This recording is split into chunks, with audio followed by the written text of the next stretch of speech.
ဒါကြောင့်မန်နီယာကျွမ်းညီနောင်တွေက crash ကိုတစ်ပင်ပုံတင်ကပြစ်လို့ပေးလိုက်ပါတယ်အချိန်နဲ့ပါသွားတဲ့ crash ဟာလေးပေါ်မှာပြန်နေရတာကြောင့်ပျော်နေပြီးတော့ကြောက်ဆောင်တဲ့တိုက်ကပြုတ်ကျသွားပြီးတော့သတိလစ်သွားပါတော့တယ်ဒယ်ဒီက crash ကိုနှိုးနေနဲ့မန်နီကပြစ်လို့လိုက်တာလို့အပြစ်တင်စကားပြောတဲ့အခါမန်နီကလည်းသူတို့ကခဏခဏလှုပ်ဖူးတယ်ပြောလို့လှုပ်ပေးလိုက်တာပါလို့အဲလီကိုရှင်းပြလိုက်ပါတယ်အဲလီကတော့မန်နီကိုမကျေနပ်တဲ့ပုံဖြစ်နေခဲ့ပါပြီမကြိုင် crash နိုးလာမှပဲအဲလီရဲ့ရန်ချိုးတွေကပြန်ပြီးတော့ပြေးပြောက်သွားပါတော့တယ်ညဘက်ရောက်တော့ဆင်းတဲ့ဒီကိုကအဲလီနဲ့ချစ်ကြိုက်ကြဖို့နားချပါတယ်မန်နီကတော့သူ့မှာမိသားစုရှိနေခဲ့ပြီးမလို့ဘယ်သူကမှအစားထိုးပြီးတော့မချစ်နိုင်ဘူးဆိုပြီးတော့ညင်းနေပါတယ်စစ်ကလည်းမင်းတို့မျိုးတွေကမင်းတို့နှကောင်းပဲကြံတာလीကွာမင်းနဲ့သူမညာရင်မင်းတို့ကောင်းဆန်ကြတာပေါ့မင်းမမျိုးမတော့မို့တောင်းဝင်ရှိတယ်လीကွာလို့ဖြောင်းပြလိုက်ပါတယ်မန်နီကလည်းစစ်ကိုအေးမလို့ပဲထွက်ခဲ့နေလမ်းမှာတစ်ကိုင်းပြီးနေတဲ့အဲလီကိုမြင်တော့တစ်ကိုင်းအောင်ကူမကလွတ်အောင်လုပ်ပေးလိုက်ပါတယ်အဲလီကတော့မန်နီကိုအားကိုးမိတဲ့စိတ်ဝင်နေခဲ့ပါပြီအဲလီကအမတ်တင်ဘေးကတစ်ပင်အုံဆိုင်တိုင်းဖြစ်နေတဲ့လမ်းလေးကိုဝင်သွားလိုက်ပြီးတော့တစ်ပင်အုပ်လေးမှာရက်ကမျက်လုံးကိုမိတ်လိုက်ပါတယ်ဒီချိန်သူကအရင်ကအတိတ်ကိုပြန်ပြီးတော့မြင်လာခဲ့ပါတယ်နေမုံတိုင်းနေတိုင်းနေချိန်မှာအဲလီယာလူစုကွဲလာပြီးတော့ဒီတစ်ပင်အောင်မှာပုံနေစဉ်crash တို့ညီနောင်ရောက်လာပြီးတော့သူ့ကိုခေါ်ကာကဲလာခဲ့တာကိုတတိယလာခဲ့ပါတယ်ဒါနဲ့မန်နီချီကိုပြန်သွားကမန်နီချီကကွက်ပုံသူ့ခြေထောက်ချလိုက်ပြီးသူကမန်းမွန်စင်ဖြစ်ကြောင်းလက်ခံလိုက်ကြောင်းသိစေလိုက်ပါတယ်ကျမမန်းမွန်စင်တကောင်ပဲဒါကြောင့်ကျမစိတ်တွေကထင်းနေတာကျမတို့ထက်ခန္ဓာကိုယ်ပူကြီးနေလို့လေဒါကြောင့်ကြွက်တွေကကျမကိုမကြိုက်ကြတာနေမှာလို့ပြောလိုက်တော့မန်နီက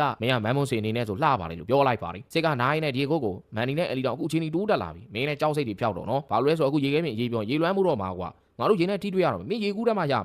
ရိတ်ဆန်တိုင်းမွေးကလေးရေကူးတတ်တယ်မင်းမသိလို့မင်းရဲ့ကြောက်စိတ်ကိုဖျောက်ပြီးတော့ရက်ကန်ရက်ကန်နဲ့တဖြည်းဖြည်းချင်းကူးကွာနောက်ကရန်သူလဲကျင်ရှေ့ကိုကူးရမယ်လို့ဒီကူနီကိုပြရင်လည်းတဖြည်းဖြည်းရေကူးတတ်အောင်တင်ပြပေးနေခဲ့ပါတယ်မန်နီနဲ့အဲလီကတော့စကားပြောကြရင်လည်းငါတို့မြောက်ကငါတို့မျိုးနွယ်နောက်ဆုံးမျိုးဆက်ပဲဒါကြောင့်ငါတို့မှာတာဝန်တစ်ခုရှိတယ်လို့မင်းမထင်ဘူးလားလို့ပြောတဲ့အခါအဲလီကဘာတာဝန်လဲလို့ပြန်ပြီးတော့မေးလိုက်ပါတယ်မန်နီကလည်းရှက်ရှက်နဲ့မင်းဘာလဲဆိုတာသိပါတယ်လို့ပြောလိုက်တော့အဲလီကသဘောပေါက်သွားပြီးခုမှမန်းမွန်စင်ဖြစ်တယ်အခုပဲလူပြိုစကားပြောရလားဆိုပြီးတော့ရန်လောက်ပါတော့တယ်မန်နီကလည်းတာဝန်ရမလို့ပြောပြတာဖြစ်ကြောင်းပြောလိုက်တော့အဲလီကပိုစိတ်ဆိုးသွားကတာဝန်ရဟုတ်လားရှင်းမျိုးဆက်အတွက်တာဝန်ရဒီလိုလုပ်ရတယ်ပေါ့မရဘူးရှင်းမျိုးဆက်ကိုဘယ်တော့မှကာကွယ်လို့မရစီရဘူးလို့ပြောကဒိတ်ဆိုးပြီးတော့ထွက်သွားခဲ့ပါတော့တယ်မန်နီနဲ့အဲလီပြန်လာတော့စစ်ကဇေမီတာလားဟေးလို့မေးလိုက်တော့မန်နီကလည်းမဆိုးပါဘူးလို့သာပြေးခဲ့လိုက်ပါတယ်အဲလီကတော့စိတ်ဆိုးဆိုးနဲ့ရှင်းတို့ညာဘက်ဆိုကျမနောက်ကလိုက်နေဘက်ဆိုကျမတို့ကရှင်းတို့နောက်လိုက်မယ်လို့ပြောကရှေ့ကထွက်သွားခဲ့ပါတယ်မန်နီကညာဘက်ဆိုငါတို့ကမမြင်ဘူးလေကွာလို့ပြောပေမဲ့အဲလီကဒီလိုသာနေဘက်ပဲသွားနေရင်းနဲ့သေးလိမ့်မယ်လို့ပြောလိုက်ကလိုက်ခဲ့ဖို့ပြောတော့သူတို့လည်းမတတ်တာတော့ပဲလိုက်ခဲ့လိုက်ကြပါတော့တယ်ညာဘက်မောင်းနဲ့မဲမဲမမြင်မကန်းနဲ့အဲလီခေါ်တဲ့နောက်ကိုလိုက်လာခဲ့ကြပါတယ်တနေရာရောက်တော့အဲဒီနဲ့ crash တို့ကကြောက်ကမ်းမအဆုံးကနေကြာသွားခဲ့ပါတယ်တို့ကဲဖို့လုပ်တဲ့အဲလီလည်းကြောက်ငူမှာခြေချောကြာသွားပါတယ်ကြောက်ကမ်းမချင်းခွင်လိုအနေမြင့်ဖြစ်နေတဲ့အခါစစ်ကအောက်ကကြောက်ဆောင်မပြုတ်ကျသွားပြီးတော့ဒီအူကလည်းတွဲလောင်းပြစ်နေခဲ့ပါတယ်မန်နီယာအဲလီကိုနှမောင်းနဲ့ချိတ်ပြီးတော့ဆွဲထားမှသာ၄ချိန်ညီပြီး